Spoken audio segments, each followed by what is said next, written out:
ना वोटिंग, ना विरोध, स्पीकर निर्विरोध। जी हां, ओम बिरला दूसरी बार लोकसभा स्पीकर चुने गए। बिरला को ध्वनि मत से 18वीं लोकसभा का नया स्पीकर चुना गया, जिसके बाद पीएम मोदी और नेता विपक्ष राहुल गांधी उन्हें आसन तक लेकर पहुंचे। और इस दौरान अचानक ट्विस्ट तब आया जब ध्वनि मत से बिरला को अध्यक्ष चुने जाने पर विपक्ष ने वोटिंग की मांग नहीं रखी और ओम बिरला को स्पीकर मान लिया। आपको दिखाते हैं इसी पर एक रिपोर्ट कि न वोटिंग, न विरोध, स्पीकर निर्विरोध।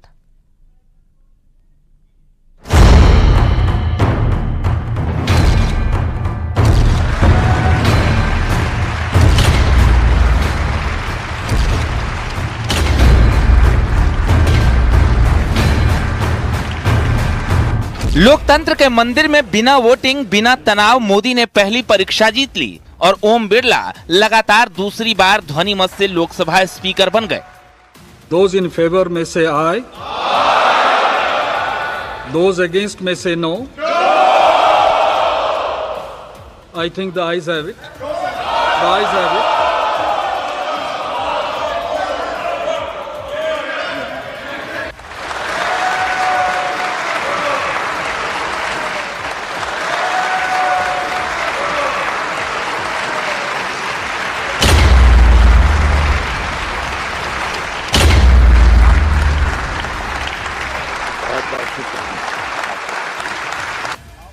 वैसे तो लोकतंत्र में चुनाव किसी भी पद के लिए हो, लेकिन लोकसभा अध्यक्ष का पद ऐसा है जिसमें आम राय को हमेशा तवज्जो दी जाती रही है।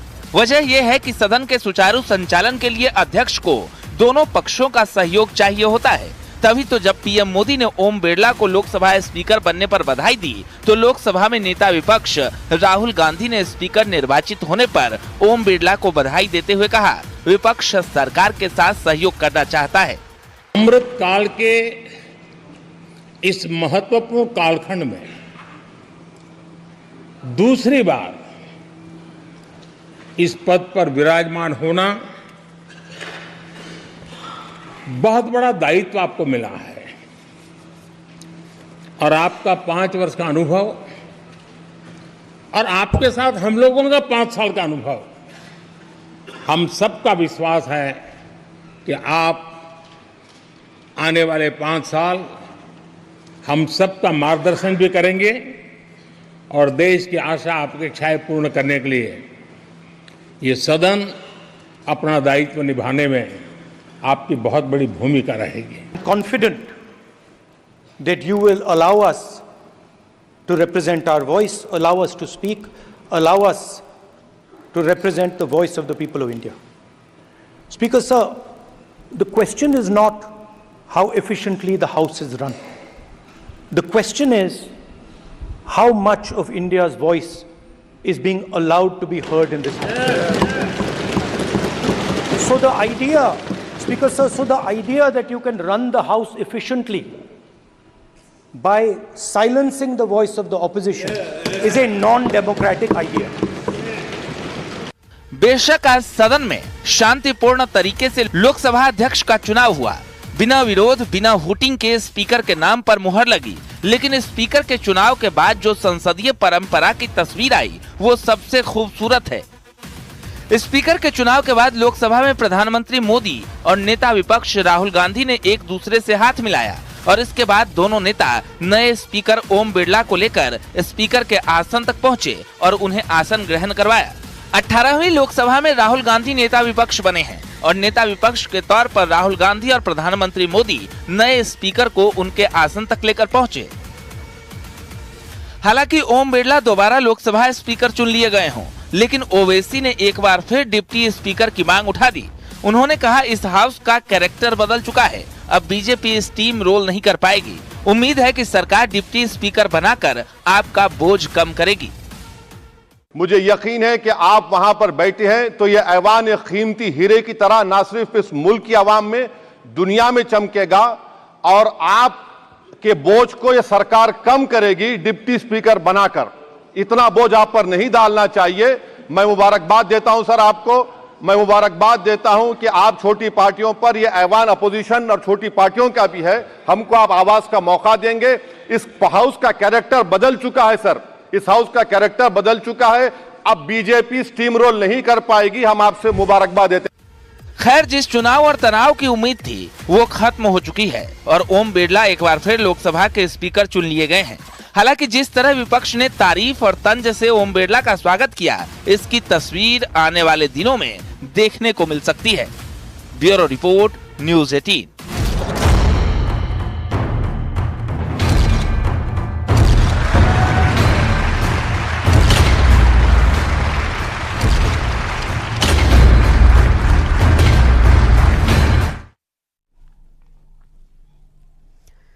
और सदन में अखिलेश यादव के अंदाज ने भी सबका ध्यान अपनी तरफ खींचा।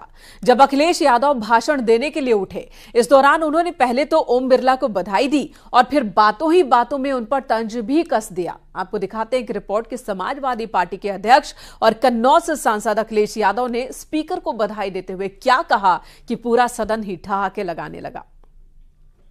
क्या है? आपने कहा 5 करोड़ देंगे विधायक निधि, आपकी पॉलिटिकल क्या है? आप चुनाव जीत सकते हो, लेकिन पॉलिटिकल क्रेडिबिलिटी नहीं है।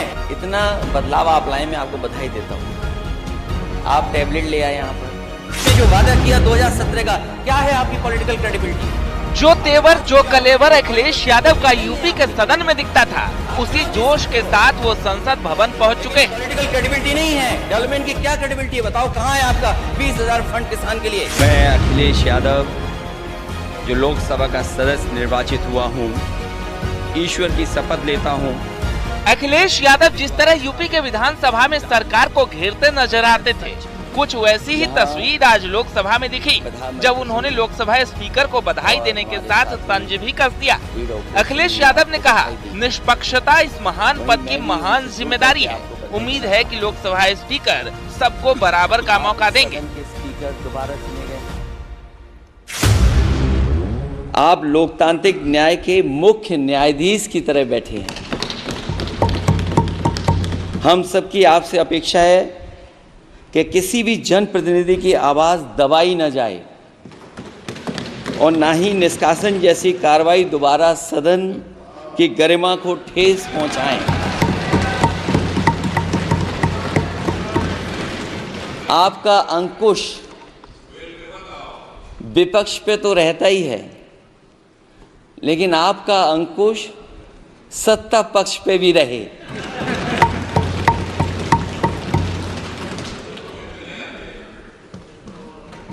अध्यक्ष महोदय, आपके इशारे पर सदन चले, इसका उल्टा न हो। दरअसल विपक्ष की तरफ से समाजवादी पार्टी ही है जो कांग्रेस के बाद सांसदों की संख्या में दूसरे नंबर पर है, जिसकी झलक अब संसद में भी दिखने लगी है।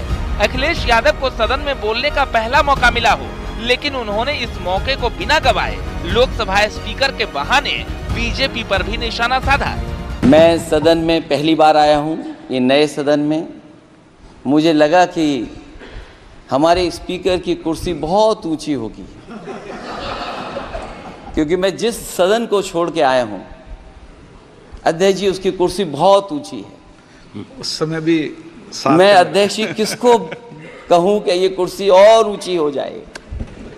जहां ये नया सदन है, वही मैं आपकी पीठ के पीछे देख रहा हूं, पत्थर तो सही लगे हैं, सब कुछ अच्छा लगा है, लेकिन कुछ दरार में मुझे कुछ सीमेंट अभी भी लगा दिखाई दे रहा है।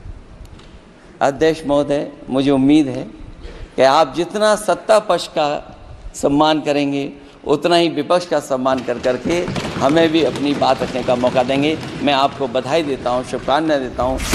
अखिलेश यादव का अंदाज देख ओम बिरला भी मुस्कुराने लगे और बिना रोके टोके अखिलेश यादव को पूरी बात रखने का मौका दे दिया।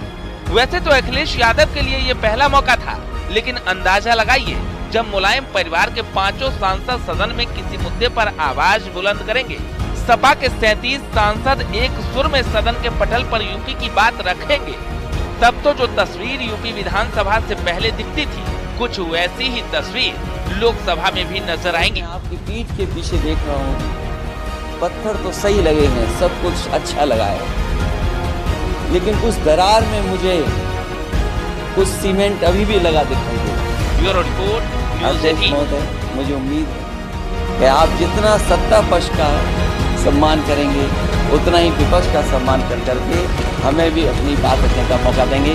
मैं आपको बधाई देता हूँ, शुभकामनाएं देता हूँ।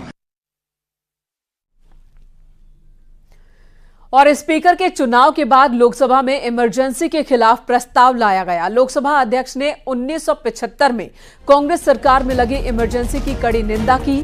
सदन में इमरजेंसी के लिए 2 मिनट का मौन भी रखा गया। इस दौरान विपक्षी सांसदों ने हंगामा किया। मौन के बाद लोकसभा की कार्यवाही कल तक के लिए स्थगित कर दी गई।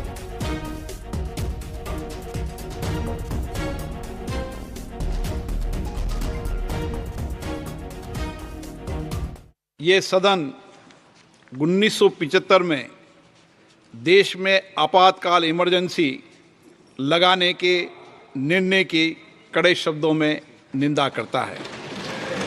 इसके साथ ही हम उन सभी लोगों की संकल्प शक्ति की सराहना करते हैं जिन्होंने इमरजेंसी का पुनर्विरोध किया, अभूतपूर्व संघर्ष किया और भारत के लोकतंत्र की रक्षा का दायित्व निभाया।